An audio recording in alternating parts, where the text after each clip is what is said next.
Hi friends, my name is Emma, and today I want to share a very special story with you. It's called Nothing is Free, and it's not just for listening practice. It's also about how hard work can change a life. I'll speak slowly and clearly, so you can listen, repeat, and shadow with me. You're doing amazing. Remember, even small steps every day make your English better. Welcome to Fluent English Every Day. Let's begin. Leo was a young man, just 20 years old. He lived in a small, quiet town, surrounded by mountains. He had big dreams. He wanted to own a chain of restaurants and become a successful businessman. But life was not easy. His father, Mark, worked as a mechanic. His mother, Claire, cleaned houses. Money was always short. His little sister, Sophie, was only 10 years old. She looked at Leo like he was her hero.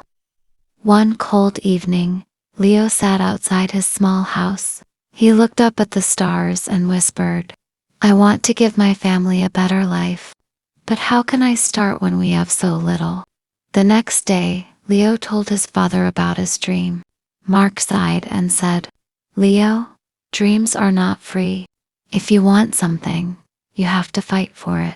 Start with what you have, even if it's small." Leo thought about these words all day. Then an idea came to him. In his town, people loved fresh bread, but the bakery was far away. Leo decided he would sell fresh bread in his town. There was one problem: he had no money to buy the bread. So, he walked a long distance to meet Mr. Anderson, the bakery owner. Mr. Anderson was a grumpy old man who didn't trust people easily. Leo said, "Sir, I want to sell your bread in my town, but I don't have money to pay now. Can you trust me for 1 week? I will sell it, return your money, and keep a small profit." Mr. Anderson looked at him and asked, "Why should I trust you?" Leo answered, "Because I am determined, and I will work hard to prove myself." After a long pause, Mr. Anderson said, "All right, 1 week. If you fail, don't come back." Leo was excited. The next morning, he carried the bread back to his town and set up a small stand near the park. At first, people were unsure, so Leo offered free samples. Soon, he had his first customer. By the end of the day, he had sold all the bread. That evening, he returned to Mr. Anderson and paid him back. The old man nodded. "You kept your word. Come back tomorrow." Leo didn't know it yet, but this was only the first step of his long journey. From that day on, Leo worked hard. Every morning, he woke up at 4 a.m. He walked to the bakery, carried the bread to his town, and sold it with a smile. After 2 months, he had saved enough money to buy a small cart. Now, he could carry more bread and sell to more people. One afternoon, a customer said, "Leo, you sell bread so well, but if you bake your own bread, you can make more profit." The idea made Leo excited and scared. He had never baked anything in his life. Still, he decided to ask Mr. Anderson for help. The next morning, after paying him, Leo said, "Sir, can you teach me how to bake?" Mr. Anderson frowned. "If you bake, you won't buy from me. That's bad for my business." Leo replied, "You're right. But I won't forget the man who gave me my first chance. If I succeed, I'll help your bakery too." After a moment of silence, Mr. Anderson said, "All right, but baking isn't easy. It takes time, patience, and hard work." The lessons began the next day at 3 a.m. Mr. Anderson showed Leo how to mix flour, knead the dough, and bake it just right. At first, Leo failed. His bread was too hard, then too soft. His hands hurt from kneading. One day, after another bad batch, he sat down and said to himself, "Maybe I'm not good enough. Maybe I should give up." But then he remembered his father's words, "Dreams are not free." The next day, Leo returned with even more determination. He practiced carefully. Slowly, his bread became better. After 2 weeks, Mr. Anderson handed him a loaf and said, "Perfect, you're ready." Leo was so happy. He rented a small oven and began baking bread at home. His family was amazed. Sophie helped him pack the bread, and his mother made tea while he worked late into the night. Soon, Leo was not only selling bread, he started making cookies and pastries too. People loved his products and said, "Leo's bread is the best we've ever had." But one day, something happened that he didn't see coming.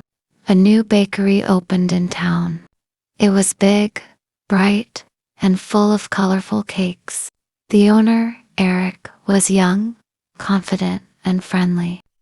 People were curious and started buying from him instead of Leo. Leo watched his sales drop. He felt afraid. What if I lose everything I worked for? He thought. That night, Leo couldn't sleep. He stared at the ceiling and whispered. That night, Leo stared at the ceiling and whispered, "I can't give up. I've worked too hard." The next morning, instead of feeling sorry for himself, he started asking customers, "What do you like about Eric's bakery? What can I do better?" Some said, "His shop looks clean and colorful." Others said, "His cakes have beautiful designs." Leo realized he needed to grow, not just as a baker, but as a businessman. Using his savings, he painted his cart, added bright decorations, and started offering free samples of his new pastries. He even learned how to decorate cakes by watching videos at the library. Slowly, customers started coming back. One evening, an elderly woman told him, "I've seen many young men give up when life gets hard. You didn't. That's why we trust you." Her words filled Leo's heart with pride. Months passed. Leo saved enough money to rent a small shop. It wasn't as big as Eric's, but it was warm and welcoming. He named it Leo's Fresh Bakes. Every morning, he woke up before sunrise, baked bread, and opened his shop with a smile. His parents and sister helped him every day. But life wasn't done testing Leo. One stormy night, as he was closing his shop, he smelled smoke. He ran inside and saw a small fire near the oven. He quickly put it out, but much of his equipment was damaged. The next day, people in town heard about the fire. Some said, "Oh no, what will Leo do now?" Others whispered, "Maybe this is the end for him." Leo felt heartbroken, but not defeated. He stood outside his bakery and said, "This is just another challenge. I will not give up." With the little equipment he had left, Leo began baking at home again. He told his customers, "I won't let you down. Even if I can only make a little, I will keep going." The townspeople admired his courage. They began helping him. Some donated ingredients, others gave money, and a few helped repair the bakery. After months of hard work, Leo reopened his shop. It was better than ever, with new decorations and more delicious items. On opening day, the town's mayor said, "Leo, you are a true inspiration. You've shown us that with determination, anything is possible." Leo smiled at the crowd and said, "Nothing in life is free, not success, not respect, not love. You must earn it with hard work, patience, and persistence. Never let failure stop you. Every challenge is a step towards something greater." You did amazing today. You listened to the full story, and I'm proud of you. Remember, just like Leo, you can overcome challenges if you don't give up. Keep practicing your English every day, even if it's just a little. Thank you for spending this time with me. Don't forget to subscribe to Fluent English every day and come back tomorrow for more stories to inspire you.